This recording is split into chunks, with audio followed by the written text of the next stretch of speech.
ladies and gentlemen, it's time to also move forward from roads and infrastructure. We're now going to take you forward with regard to digital revolution. The reason being that it's time to now deep dive into our next topic coming your way. And this time we will be in conversation around shaping the digital revolution. While we do take a look at the way how India has responded with regard to several digital initiatives that have been rolled out, we also see that it's been very well performing in terms of the way consumers have been looking at it for that matter.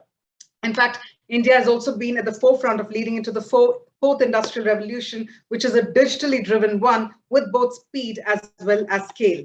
And we can also see that in the form of a lot of personal examples around us. For example, the food delivery or the e-commerce platforms. These are the prime examples as well that is augmenting the labor market by over 1 million through direct or indirect value chain creation. For that matter, India has leapfrogged into a mobile-first country and also houses one of the largest mobile manufacturing factories in the world. There are several examples that you and I are aware of, but it's also time to gather more and more insights when we're talking about shaping the digital revolution. And who better than Shantanu Narayen, the chairman and CEO Adobe, who will be sharing his insights with us all. Ladies and gentlemen, when we talk about Adobe, one of the largest and most diversified software companies in the world, Adobe's mission is to change the world through digital experiences, serving a large customer base from students to business communicators to world's largest enterprises. And as a CEO, Shantanu has transformed the company into an industry innovator by pioneering a cloud-based subscription model for its Creator Suite, establishing the global standard for digital documents and creating and leading the explosive digital experience category. So on that note, let's get this conversation started. And let me again tell you that this particular conversation is being spearheaded by Archana Rai, editor South, The Economic Times. So with that, ladies and gentlemen, let's find out more about shaping the digital revolution while we'll get into conversation with Shantanu Narayen and Archana Rai. Here we go. Hi, Shantanu, and welcome to the Economic Times Global Business Summit. Really very grateful that you've made time to have this conversation. And it's great to, have insights from someone who's clearly sort of also led a large corporation through the very uncertain times that we've all been through. So I thought we could start out by asking, by having you tell us really how difficult was it to navigate the company through a disruptive event like the pandemic, both for you as a leader of a large corporation and of course as an executive itself. Well, Archana, first, thank you so much for having me. I wish this was more in person, but virtual, because that would imply that there's more a sense of normalcy. And I think any conversation around the pandemic, Archana, has to start with, the tremendous loss, of life and what's happened. And that, I think, dwarfs, the business impacts, 500 million people impacted, over 5 million deaths. But I think science will win in this particular case, and hopefully we will soon be putting this behind us. I think as it relates, to the business and how we thought about it, there were a couple of things, and we always have a guiding star of how we think about it. And it really started for us at Adobe in terms of our employees and our customers.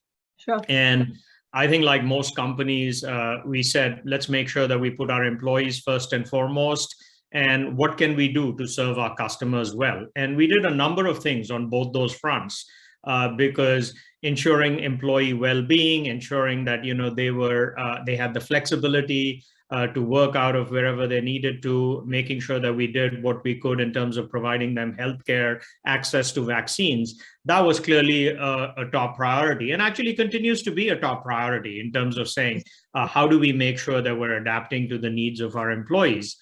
And similar on the customer side. So what we did on the customer side was we said, listen, a number of our customers are going to go through cash flow situations.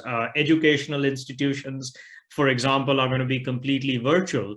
So what can Adobe do to make sure that we continue to serve them, that our products, which are mission critical, whether it's to governments or to an individual user, that we continue to allow them access to these products during that? Because, Adobe has always taken a long-term perspective of how we do business.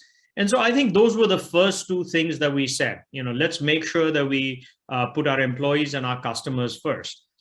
And then I think in quick succession to that, the next thing that I would say is we said, digital is going to transform everything. And I'm sure we'll have a longer conversation around that. And so where are these once in a lifetime kind of opportunities? And if digital is going to change work and life and entertainment and healthcare, is Adobe stepping up to the opportunities that are available to us? So those were sort of the three things that we did. That's absolutely true, isn't it? Because in as much as the whole pandemic has been difficult in terms of the loss that so many have suffered, in particular for the technology industry, it has been, as you said, one of those truly paradigm kind of shifts and opportunities in turn, right? So a couple of questions around that. I thought I could just quickly ask you, what role did Adobe India play really in all of this? How much did it, what was perhaps the role that this part of your business contributed? And also what it has meant in terms of changing maybe the way that you've looked at the opportunity for the company itself, given this massive digitization world over? Well, two great questions. And I think first, as it relates to Adobe India, I mean, we're celebrating our 40th anniversary as a company this year. And it's rare that you have companies that 40 years old are having record revenues the way Adobe is. We're also celebrating, I think, 25 years of Adobe in India. And we just look at Adobe India the way we do any global company should, which is we've got incredible talent in India. They're responsible for major parts of every aspect of our business, whether it's product, which is, at the core of what Adobe does. We're a product company. So you talk about Acrobat, or you talk about our creative tools, or you talk about our digital experience tools. So much of that pioneering engineering work is being done in India. And we just continue to expand, our footprint and our presence. The second thing we're actually doing is running complete businesses out of India. We have the advertising and the print and publishing business. Amit Dayal runs that business completely out of India. And so, our aspirations for India are not just related to product, they're related to running global businesses out of India. And, we will just continue to invest in India. We're disproportionately invested actually in India, and, that trend will continue. I think to your other question about, what is the role that digital can play? I mean, I think it's useful to, again, for, participants really reflect that Adobe's mission has always been changing the world through digital experiences. And, when you think about changing the world through digital experiences, the three aspects of that we, really focus on as growth initiatives. The first is what we call creativity for all. This is anybody who has a story to tell on any media type, on any device, much like the conversation we're having. We want Adobe software to be a part of it. And that is exploding because it doesn't matter whether you're a K through 12 student. It doesn't matter whether you're the largest enterprise in the world. There's more content being created. The second thing that we talk about is really how do we make sure that we provide every enterprise in the world the ability to have digital be the infrastructure by which they engage with their customers.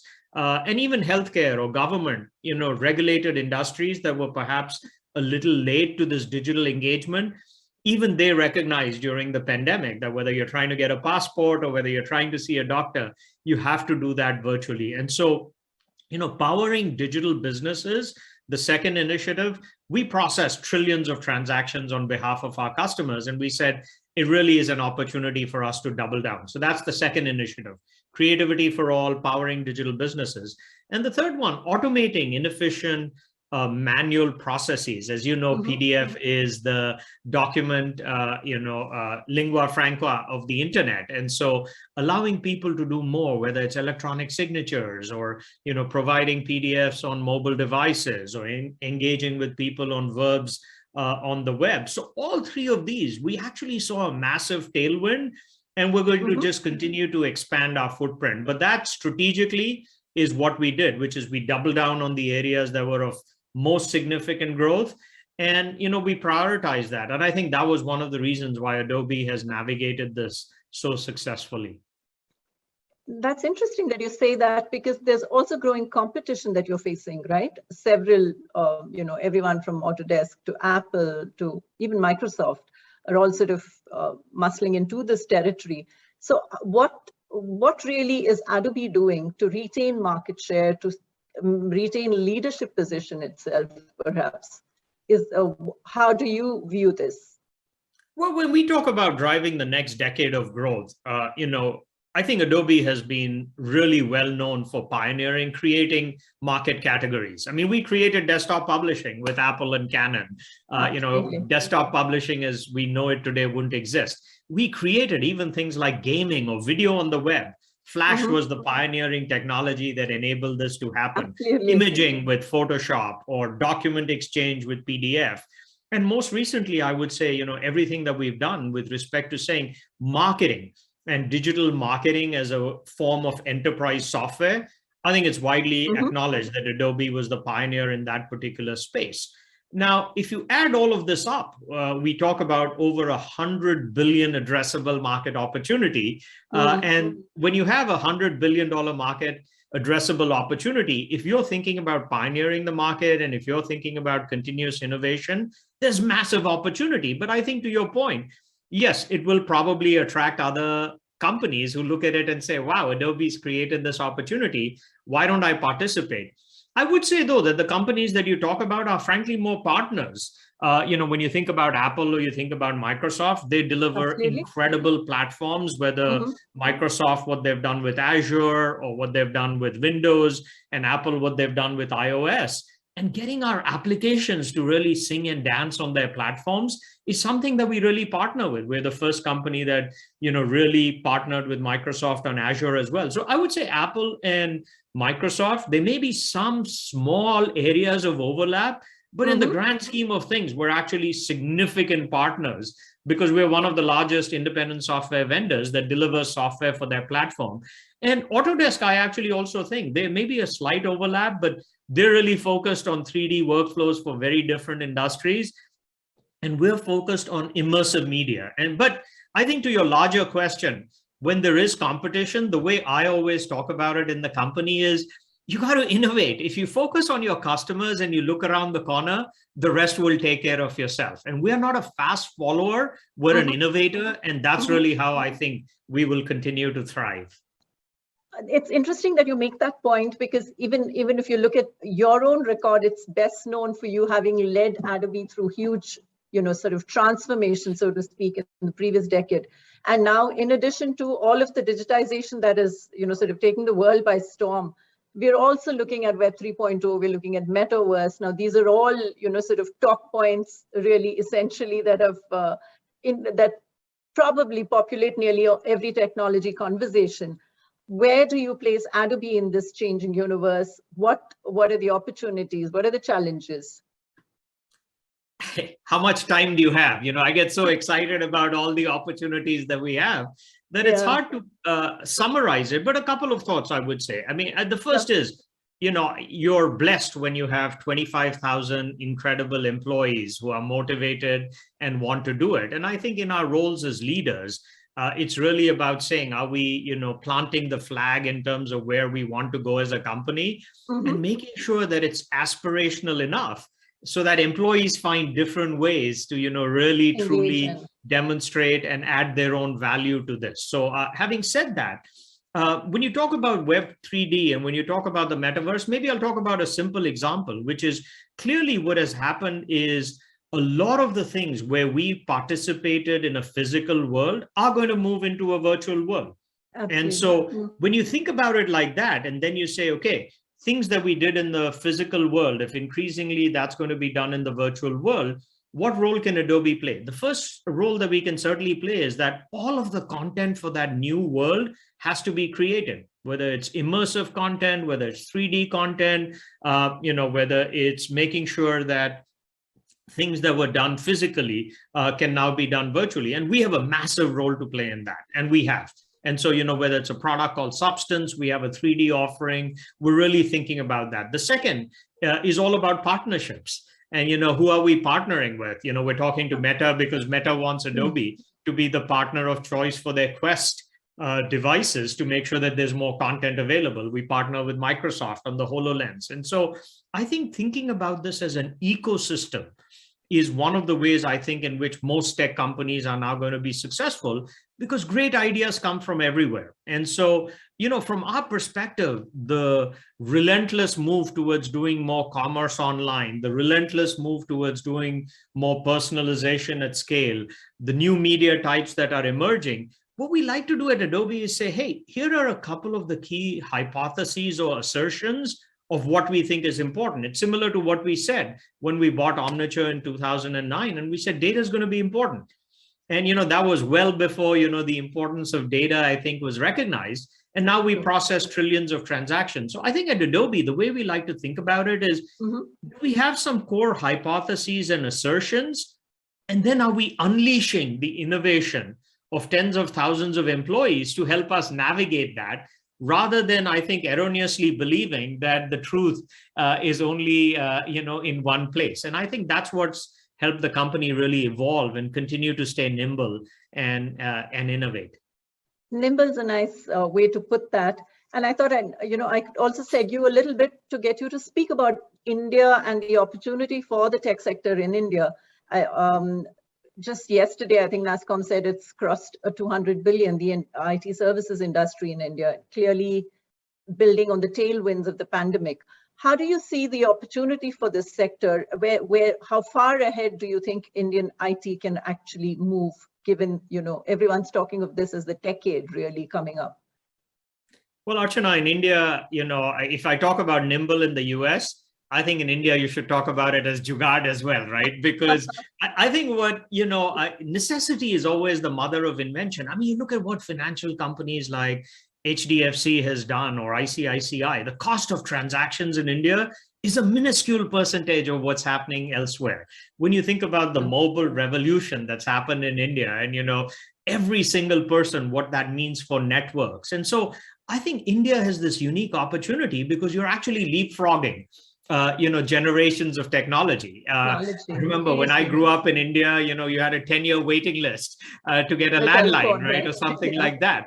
And so I think if India looks at it first with respect to, they have the ability to invest in this deep infrastructure. And, I've been fortunate enough as I met with, Prime Minister Modi and, the folks, the digital initiatives that they are doing in India are really thinking about it. Commerce and what they've done with respect to commerce. So the first thing I would say in the Indian context is this generational skip in technology is something that's a unique opportunity for India to invest, because there are problems that don't exist in other countries that'll actually, I think, lead to more innovative solutions. I think the second thing that augurs really well for India is just the demographics and the number of people. When you have the kind of talent that you have in India, that's going to just really, really be a tremendous advantage for a country like India, both from the demographics and from the sheer number. So you couple the ability to have this generational skip in technology with the talent that exists. And then I think the third missing thing was perhaps in the past, access to capital. And now access to capital as a result of the venture industry, as a result of all of these companies, as a result of the number of Indians, who have started companies in the US, working in India, or in India, working for the US. You put that together, and that's an explosively positive combination. So I'm a terrible optimist. That's why we do our jobs. And I think it's really going to augur well for India, because as I look at the talent that exists, I look at their aspirations, the world is their oyster. And so I'm actually very excited about the kinds of things that are happening in India. Absolutely. You mentioned capital, and I think nearly, hundreds of billions of dollars came in the last 2 years, as we all know. So do you think that is just one part really of a puzzle that's getting quickly filled up, so to speak, as far as India's, technology economy goes itself? Overall, how do you see the prospect for India's ambition of reaching a 10 trillion economy by 2030, given the technology tailwinds? Can the country make it? How would you rate its chances? I'm long on India, so I would definitely bet on India. I think maybe if you think about that first wave of IT and what happened with the Yes. first wave of IT, I think that was coincident with the internet, right? And Yes, the it internet was. came, people recognized that you could do maintenance, you could do innovative software. The entire, companies like TCS and Cognizant and Wipro and Infosys that emerged, that was generation one, because generation one was all about saying, how do we make sure that given the internet and the world is flat, so to speak, as Tom Friedman said. That was the advantage. Now, when you think about what's happening with chips and the ability to do, fabulous work in India, and I think the other big advantage that India has right now is, in the past, until the pandemic, people would say, well, I'm not sure we want to do things remotely. I think the big tectonic shift that's also happening in the future of work is people recognize that it's okay, to have people work from anywhere in the world. And I think that's, I think, another one of these macro, trends that's going to augur well, not just for India, but for Eastern Europe or for, South America. But I think so. There are a couple of these big shifts that are happening. And, it's India's ability to take advantage of it with, I think, long-ranging government policies. I mean, as you know, I'm from Hyderabad. And, when I look at what KTR does in Hyderabad, and, I mean, it's amazing. He's trying to attract people. He's trying to remove red tape. And that's the kind of initiative that when you do, I think the opportunity is immense. I think we just have time for a final question, and I just absolutely must ask you, India's biggest export, in addition to software services, of course, is great CEO talent, so to speak. How do you see this going? How does it feel to be one of a very celebrated tribe of Indian origin CEOs at the head of massive corporations? Do you see that number just increasing? And I do think it'll increase. I think it's great. I mean, I've been doing this for 15 years, so I was one of the first fortunate, ones to be tapped to lead a global corporation. But I think it speaks as much to the Indian talent, but it speaks as much, frankly, to the US environment. And, I think it's a meritocracy, and, they give opportunity. And, we talk about diversity and inclusion as such a key part. But I think that's a big reason why, we've been all able and fortunate to have the kind of impact that we've had in the US. And so I just continue to think that that's, going to increase. But, I'm certainly blessed. And you still make time for cricket, I presume? I love cricket. Yes, I've been watching the, T20 series with the West Indies, and, I hope to go to the next World Cup again. I am a huge cricket fan. I think, as you know, Archana, in India, cricket's a religion when you grow up. And I was looking at some of these IPL salaries. It's mind-boggling what's happening, but always exciting to be part of the cricket scene. Absolutely. Thank you so much for your time. And we look forward to probably meeting you in person at the next ET event. Thanks very much, Shantanu. My pleasure. Thanks for having me. Thanks.